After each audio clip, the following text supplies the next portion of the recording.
Welcome back to the morning show here on Arise News. With the recent string of suicide cases in Hollywood, the passing of designer Kate Spade and journalist Anthony Bourdain, both deaths have sparked a global conversation around mental health conditions. We will be taking a closer look at these conditions and, more importantly, suicide. How can we prevent each other from getting to that point? Joining us to discuss this is Oyinda Fakeye, a cultural producer and mindfulness expert. In 2014, she started Sound Mind Africa as a platform to connect users and mental health professionals. We also have Amanda Ihemebiri, who works as a psychotherapist at a private practice called Indidi. Welcome to the morning show, ladies. Thank you so much for having us. Great to have you here. Yeah, so it's great that we're having this conversation. It's sad the circumstances, but we have seen more celebrities come out and talk about mental health issues. We had Kanye West talk about his being diagnosed with bipolar on his 41st birthday, which is very recent. So do you think this is a really good step in the right direction in terms of starting the conversation, it starting with celebrities? Well, it's a sad one, and it's an unfortunate one too, but it kind of gets a lot of people feeling a lot safer to want to talk about it, because like celebrities are people that they idolize. So if someone that you respect so much and you admire is able to come forth and say, okay, fine, you know what, I'm not okay. And I go through all these problems that everyone else experiences. I experience mental health challenges, and I know where to get help. So yes, it is a step in the right direction. I wish it was something more normal to talk about. I wish these things didn't have to happen before we had the conversation. But you know, big things start with very small incidents, and then it's like one thing happens that triggers something that changes an entire space. So maybe this is our own thing. This is our own little spark of fire that's going to get it all started before everyone can now start paying attention to how important our mental health is. Right. Do you think it's prominent in the entertainment industry? I think that they are paid to be vulnerable and to share their stories. Paid to be vulnerable? Because we ask that of them. We ask for our stars to have all the emotions that maybe we don't feel safe to have. You know, you like it when your favorite musician is going through a heartbreak because they're able to pour out their emotions on the track and you can relate to it. And we love to see our celebrities, you know, in bust-ups and getting angry and, you know, just basically expressing. Do we love to? I don't know. I beg to disagree. I don't know that we love to. I think through their art. Through their art. We love for them to express it because we can't. That's what I mean. So they can pour out their emotions on a track and then we can touch it. We can relate to it. And we don't have to, in our real lives, go through it. Right. So we give them that empowerment to do that. But it's also not safe for them, because we like them to be in that box. It's just like when an artist is known for sad songs and then all of a sudden, it's like Mary J when she was going through her sad song period. We loved Mary J, and then all of a sudden she was happy and we're like, not sure about this happy Mary J, you know. But it's not fair for us to put that pressure on them. Yeah, and would you also agree that so you've spoken about it in the context of their art, not in their personal life, because what happens is a lot of the time we give them all these terms and conditions, and then what happens is they can't meet up, and then it's almost like they're disappointing you, and then it's almost like their fans turn on them, and that alone mentally is not. I wouldn't say that's very, very healthy, because we've seen it with Kanye West as well. He seems to be an emotional being, very emotional. And I'm sure all these things about them talking about him being in the sunken place really got to him, because he actually did. Kim posted a picture of their house saying that, oh, does this look like the sunken place? And for those of you who don't know, the sunken place is actually a place in the movie Get Out, which is not really something a place where anybody wants to be. So I feel like in their personal life, there are issues with their relation to the fans, don't you think? With the fans and their expectations? Yeah, my thing with that is, I feel like they've handed so much power to the fans, you know, because... And I feel like some celebrities tend to forget that they're human. Because when the fans tend to forget that the celebrities I think even they forget, because they now start living that life outside. You see them on the street, going to the grocery store, if they do go to the grocery store, you see them doing things that are seemingly normal, but they are dressed head to toe like the celebrity, not like the human. So I honestly enjoy seeing pictures of people like Jennifer Lopez, you know, strolling down in her jeans and her sweater. But a lot of them are actually dressed very normal. They're actually living their everyday life. But what it is I feel the fans and the paparazzi and what comes around it don't allow them live to forget. to forget they can't exactly. switch off. Exactly. When they step out of their house, they have to be on for their fans because their fans are always judging every single move they make. And even just as a normal person, we experience judgment in our lives, but not on the scale that, you know, they do. One false move and, you know, That goes back to my point of, and Amanda would let you speak because you haven't said much, but that goes back to my point of them handing the power over to the fans, you know.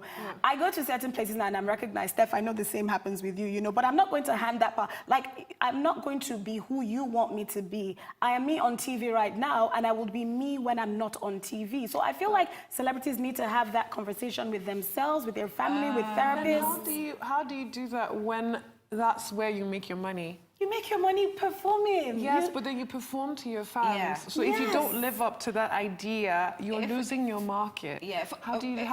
What do you do when it's your source of income? The people that listen to your music, the people that buy your songs, the people that watch your movies, you're a brand, and that's what they're buying into. That idea of you. If I see Beyonce on the street doing something normal, I'm not going to like expect Beyonce to start singing on the street. No, that's not what they expect. What they expect is, so for example, we talk about social media now. If I talk about from my experiences, what they expect is for you to be available to them. So if I go somewhere now and they recognize me, they expect me to take a picture, they expect me to be happy, even if I've maybe had a bad day. But they it's don't. your part to say no. No, but then this is what happens. What happens is you say no, and then you get on social media, and then they write a full-blown story about. This has actually happened to me before. And they've actually told me that I said I didn't want to take a picture, which didn't happen. And they now started trying to say that, she didn't want to take a picture with me. I'm coming off of a flight, I'm tired, and you didn't ask me, your friend asked me, I took a picture with her, and now you've gone on to make up a whole story, which is on blogs, and people are talking about this. And the thing about it is, people don't understand that we are human.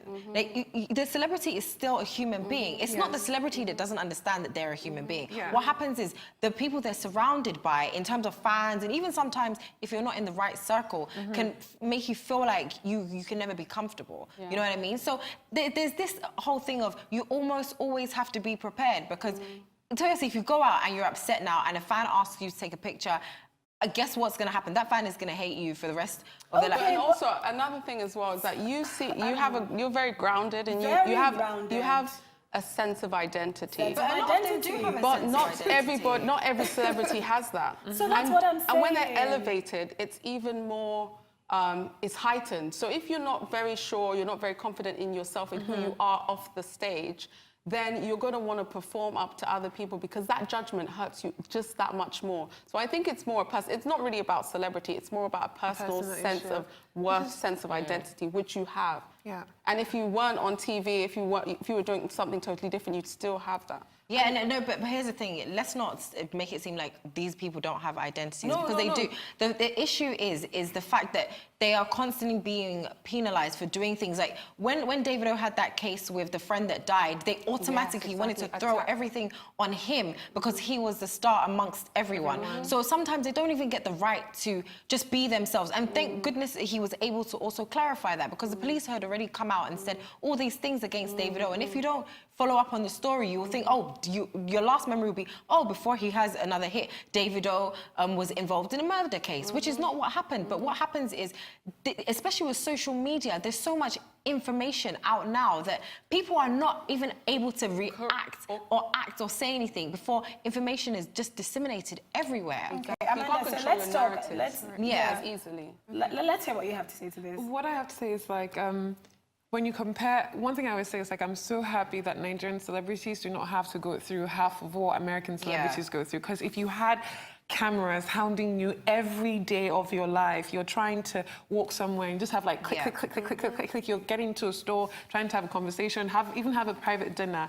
Like, it would be mad. Like, you wouldn't want that. So when you think about foreign celebrities, what they experience is more of like it's international. So it's not one person, it's not 5,000 people, it's not 10, it's millions of people, billions of who are consistently commenting on who you should be, how you should act, and what you should do. And you can't say that that wouldn't hurt you as a person. It definitely affects you. It would definitely bring your self-esteem down, even no matter how much of a person, how strong your identity is there, it's definitely going to affect you. And very few, that's the thing, like very few celebrities actually have that very strong system around them, that support system, a very good, healthy social support system. And not many of them have that, because almost everyone around you is trying to capitalize on your fame. You have your makeup artist, you have your director, your manager, your producer. Everyone is trying to make money to survive off of your own identity. So how do you do that when everyone you start to feel like everyone is taking from you? Where do you go to? So very few celebrities really have that good, strong, healthy support system that can keep them grounded, that can tell them, okay, fine, you're going off the rails, you need to go and get help, you need to go talk to someone, you really need to speak to somebody else, or you need to come let us ground you, you need to take a break from work and not tour anymore, or not go out for shows, and just really make sure you take care of yourself. You need to not go on the internet and don't Google yourself, don't try to read what people are writing about you, because it's not true. Not many of them really have that very good, healthy support system. So some of them end up crashing and burning. It's a lot of responsibility, and not everyone has the power and the knowledge and the wisdom to carry that responsibility. So how do we get that power, knowledge, wisdom to the celebrity? It is always like, you have to humanize them, and even they have to humanize themselves. Like, you have to bring yourself down. You have to let people understand that there is me and there's my work. So I've tried to like study some celebrities that have been able to sort of create that barrier between knowing that, okay, this is my job, and then this is my life. And it's like, you find... What would you say some of those celebrities are? I think one of my favorite has to be, is he Austrian or so? He acted in this movie that had Brad Pitt, I think is about the war, the German war. I can't remember his name at the moment, but he's... Inglourious Bastards. And he was, I'm sorry about the title, that's the name of the movie. And he was in the first scene when he went to this Jewish guy's house, and he was like, I think he ended up killing the entire family, but that actor, he's done this thing where he's been able to preserve and protect his family and keep them far, far away from the media. So it's like almost nobody knows anything about his personal life. You'd never read about it. Very few celebrities have been able to sort of like keep their own private and personal, like move their families away from the limelight, move their personal life away from the limelight, find a way to sort of like protect the information that goes out and the ones that come in. It takes a lot. It really takes a lot from them. Beyonce is another example, like someone who's been able to control the amount of information that goes out. So whatever you hear is what she wants you to hear. But not most times. Yeah, most times. But then you always have those cases where it's like your friend has been paid off like a certain amount of money to release particular information about you. So it's like, if you have a very good social support system around you, no matter what situation you're in, if you're a celebrity or you're just a regular person, it is very important. It is very, very, very important. Right. So in the case of someone like Kate Spade, you know, she was going through a divorce, or about to go through a divorce, or maybe already going through the divorce, and she took her life. You know, so someone like that, what could her husband have done differently? He didn't want to stay married. He wasn't going to compromise his happiness for her happiness, you know. But someone like that, you know, and I know he knew about her mental health issues and her mental health conditions. What could he have done to prevent the suicide? I don't know what Kate was actually going through. I don't know if she was depressed. I don't know if she was bipolar. I don't know if she actually had a mental health issue, because I know that most of the time when someone commits suicide, everyone wants to say, okay, fine, there was a mental health disorder, but that's not always the case. It's like, take, for example, the lady who committed suicide in Third Mainland. It was just guilt and shame. That was why she ended her life. So it's like, it's a very impulsive act. Apparently that's actually false. It's false. That's not a true story. Yeah, but if we use that as an example. Okay, fine. If we use that as an example, for example, like it's not always like there has to be like depression or it's an impulsive act where people just feel hopeless and helpless and like, well, what's the point of continuing anyway? I'm trying all these things. I can't get money to feed. I can't get a job. I can't get a relationship to work out. I can't get certain things to make my life get better. And because of that, they feel like, you know, I'm done. There is no point living anymore if I can't get or experience the basic things that a normal human being has to go through. And when you're talking of normal human beings, what kind of message does that send to them? You mean in terms of in terms of like, Kate, Spade. Well, the one thing I have come to answer for myself, because a lot of people have been asking me that question, is like, if people high up there where we're trying to get to, they're all killing themselves, then what does that mean? Yeah. And the answer I found out is that there's so much more to this thing called life. Far much more than our goals and our dreams. There are some things that are so much more important that sustain us far much more than all the things we choose to achieve and all the things that we want to get and all the journeys we want to experience, external, completely external of us. There are some things that are so important inside, and that's what we now need to start paying attention to. That's the thing that cuts across all human beings, in spite of where you are, where you're from, or what you're experiencing. So those are the things that we need to start focusing on and find out what are they? What are the things that matter and even just in life? counting our blessings, you Yeah, know, because being grateful. being It's so grateful. important. Gratitude is actually one of the #1 protecting factors when we talk about mental health and emotional health. So building up a gratitude practice and, like you said as well, shame and guilt and overwhelm are some of the major factors that we're actually dealing with, especially in a city like Lagos. It's not so much that we're seeing people with bipolar disorder or PTSD or depression. We're seeing people with overwhelm. We're seeing people who are in shame. We're seeing that the society as a whole, the way it's run, is not very healthy. At all. And it's just showing itself and reflecting itself with people wanting to get out, finding a way just to cope. Yeah, we're going to actually talk more about that after the break. Do stay with us, so we'll be right back.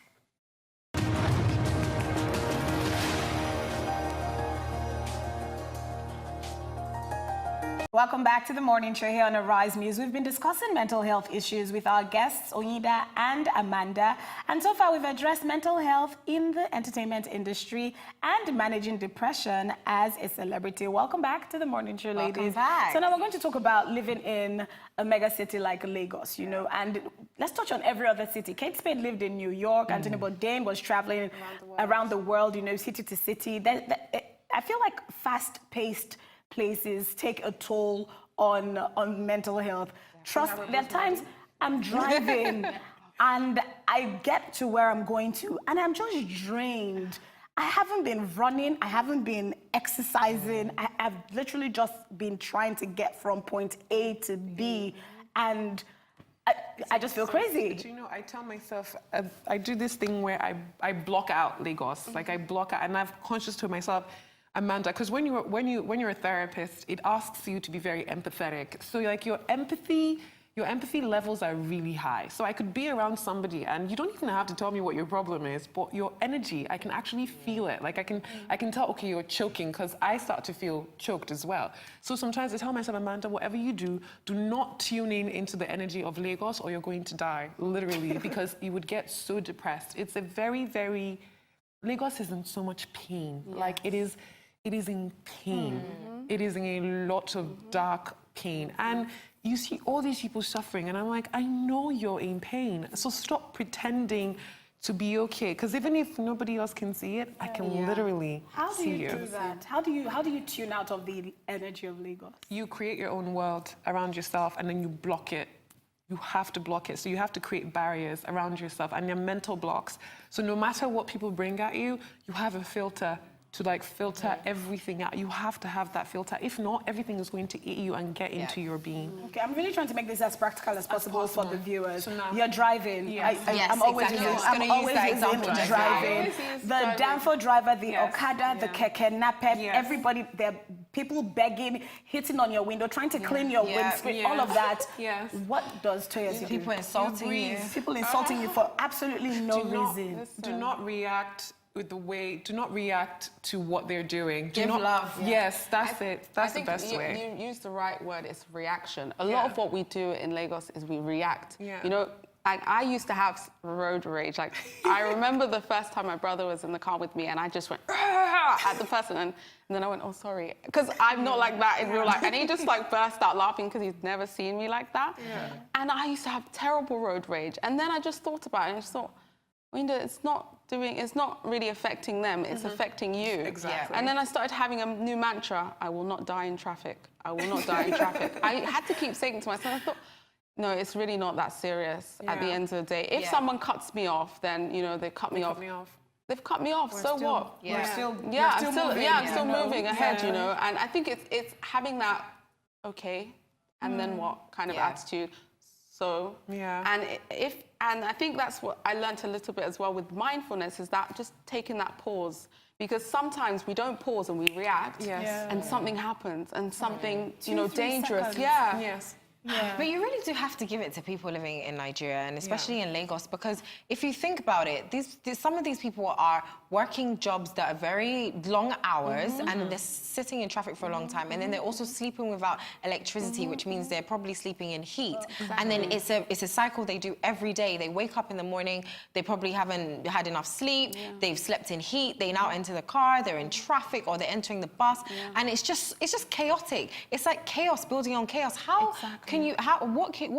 What things can they do to actually channel this energy and turn it into a positive one? I think. Sorry, I just feel one thing that came to mind now was adaptability. That's humans. You know, we adapt. You go somewhere cold, you adapt. I feel like Nigerians are very good Nigerians at are like very resilient, but that's the word.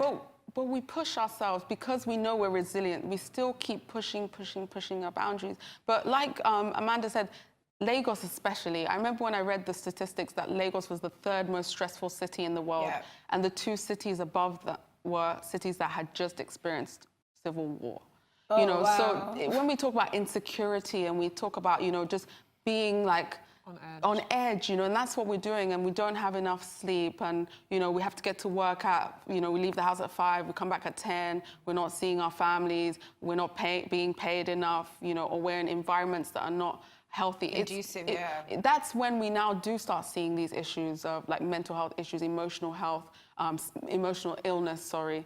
But what we need to think about is, we don't necessarily have to completely overhaul our life, even though I do think that in terms of road transport, we don't always have to look to the Ministry of Health or, you know, doctors for how we can live a healthy life. We need to start thinking about how we live our lives outside of the hospital, you know, on the roads. I remember when they built they were working on the Lekki-Ekpe Expressway. And someone was like, oh, it's just a road. And I was like, no, it's not just a road. It means that someone's spending maybe 2 hours less time in traffic every single day, you know, 10 hours a week of their life that they're not like on edge in the roads. That can influence someone's mental health, you know, and we need to think about how to have a healthy city. How are our employers thinking about our health? What can they do to make our lives a bit healthier, you know, not just doctors, not just, you know, medication, thinking about medication, but I agree completely. I agree. And I think that one thing that has sort of helped me a whole lot, because I always tell people that when you move into Lagos, there's like a few steps you're going to go through. You're going to first start with, oh, I can change the city. Yes, and then you go into, you now realize that, oh, we're all mad in this city. And then after that, you become so angry, and then you become very depressed, because then you realize that you're helpless. Like, this is where I am. What am I going to do? And that's when you now start to adapt. But one thing I have learned that has helped me a lot is that kindness. It is a huge deal. It has made my life so much easier. Kindness. I am kind to everyone, from the bus driver, because I've decided not to drive in Lagos anymore. There is no reason to adopt that stress. From a bus driver to a taxi driver to a conductor, I get into a keke and I'm like, how are you? How's work today? Have you eaten? Make sure you eat. And these people smile, and then your drive is a lot more peaceful. And then when they're driving, I'm like, don't haggle. I tell them, don't argue with a bus driver. Don't worry. Someone is trying to get in front of you. I'm not in a hurry. Let them go. So it's like teaching people to be calm. Just be calm. Everywhere is so fast-paced. You can't add that to yours. But if you're kind and you're compassionate to other people, it will come back to you. And it will make your life a whole lot easier, and it would make it a whole lot seamless. Because something small happens and everyone is just like blowing a fuse. I'm like, why? Yeah. It's like a ripple effect. It's a snowball, the driver to the passenger. I try to let my clients know. I'm like, see, this is how this thing works. It's like karma. Whatever you put out will definitely come back to you. If you make somebody angry, that person's going to take that anger to somebody else, and that person's going to take that to somebody else. And before you know it, it's going to go round and it's going to come back to you because you've probably pissed off a keke driver, and then it's going to ripple and get to a police officer who is going to end up harassing you. But when you put kindness out into the environment, that kindness is going to come back to you as well. Because it's just energy. It keeps passing around. So kindness, if you want to survive in Lagos, just be kind. Be kind to everybody you meet, the people you work with. I have made a lot of friends. I don't give people money just because. I treat you like a human being. And that makes people, it's a kind of respect that they have, that you see them as human beings and you treat them as human beings. So they feel that need to want to treat you as a human being as well. So just to touch on that, what you said is about seeing people. And I think because the city is so fast-paced, we don't see people. And when people are invisible, that's when, you know, the hurt really does rise. And that's when we do miss signals, such as people, you know, being suicidal or being depressed. But seeing people and just saying, I've seen you, you know, hello, how are you? I've seen you. I've seen you. And it's not about who you are. It's not about where you work. It's not about, you know, where you are on the wealth scale. It's that I've seen you and I've acknowledged that you're here and you exist. And then giving them that kindness.